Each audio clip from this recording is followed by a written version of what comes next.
Growing up in San Francisco, I always saw my beloved city as a beacon of tolerance and civility. That's why it was particularly distressing when several years ago, the growing incivility in our society began to seep more and more into the Jewish community. Suddenly, JCRC was being inundated by institutions contacting us and describing the kind of polarization and growing vitriol that they were experiencing.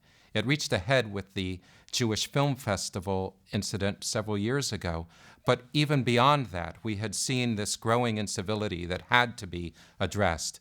JCRC, with its history of being an exemplar of civil discourse in the community, was well positioned to organize a campaign which we called a Year of Civil Discourse, to ensure that our community moved from a community of distress to a community of civility again. JCRC knew that we needed to do something. Things had reached a feverish pitch in terms of incivility in the community, and it was personally painful to observe this unfolding in the community. So we engaged Rachel Aaron Kalish, who has been a tremendous asset in really changing the dynamic in the community. We have been able to have a viral impact, first reaching out to institution leaders and to rabbis, community professionals, and we're really thrilled that we've been able to impact directly over 1,000 people. What it has meant is that we've been able to amplify the voices that were previously drowned out by the voices of incivility and vitriol. And it's been exciting to see the ripple effect that this has now had nationwide. We know we're not done in creating a community of civil discourse, but we've made incredible strides. We have a tradition that actually is infused with teachings about how to treat each other and how to show respect, how to engage with differences. And sometimes we haven't lived that because we're too triggered, too upset, and our survival mechanism has been affected. So a lot of us move into fight, flight, or freeze quite easily. I call it, if you don't see it my way, we might all die syndrome. We used to have an extraordinarily adversarial environment at Congregation Bethel regarding Israel. The hostilities reached a head with a program that we had for a group of refuseniks, soldiers who refused to serve in the territories in Israel. At the end of that program, congregants actually stood around for an hour or two afterwards and screamed at each other.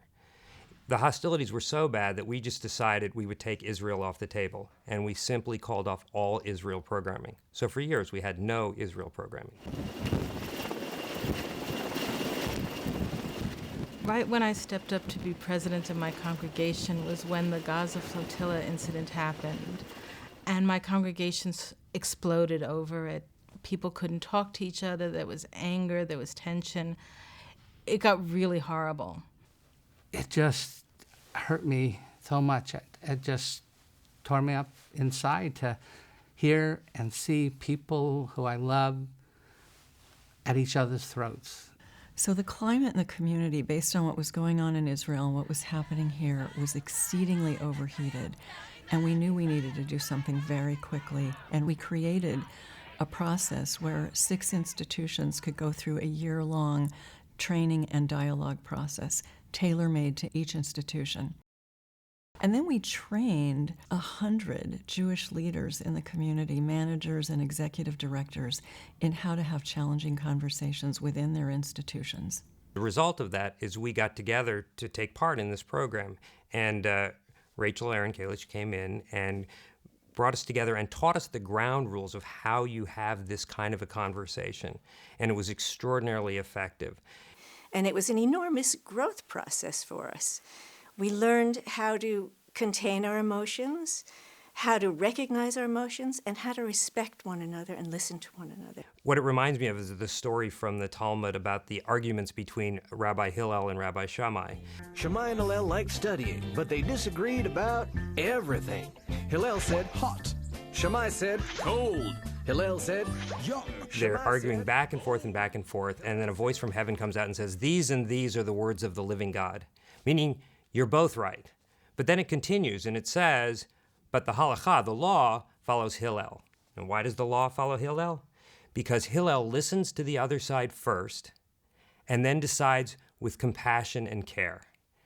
And so that's what we were learning to do in this program. Because we created so much safety and a sense of spaciousness, people were able to really share feelings, and there was a sense of what Martin Buber describes as an I-thou relationship, where there's something in the between that feels like it's sacred that you just don't get in normal conversation. The year-long process created such a safe space that people were able to share openly and honestly what was in their kishkas. What we discovered through the process was that there had been people who didn't feel they had a voice in the congregation when it came to Israel. And as a result of this process, people spoke out and people educated and people started speaking about what they felt and thought. And as a rabbi, I couldn't ask for anything more.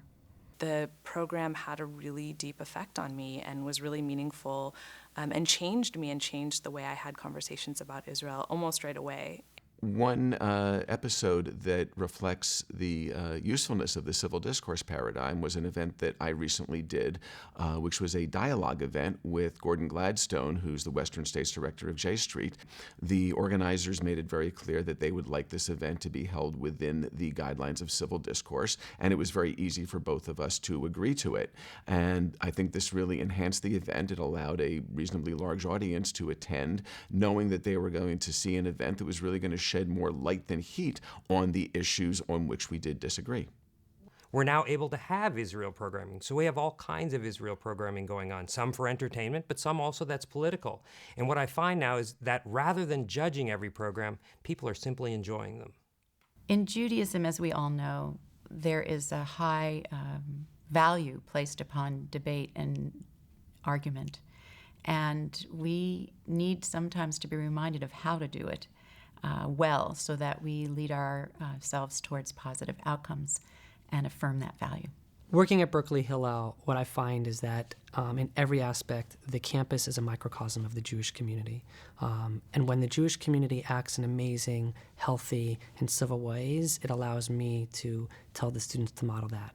But when the community is not acting civilly, what ends up happening is the students tend to model that behavior, and it creates a dysfunctional and impossible way to create community on campus. I think there's just this feeling in the community like civil discourse has value. And before, I think we were focused on maybe our way is the right way. How can we argue the other person down? How can we convince them that we're right? Who has the most facts that they can pull out in support of their argument?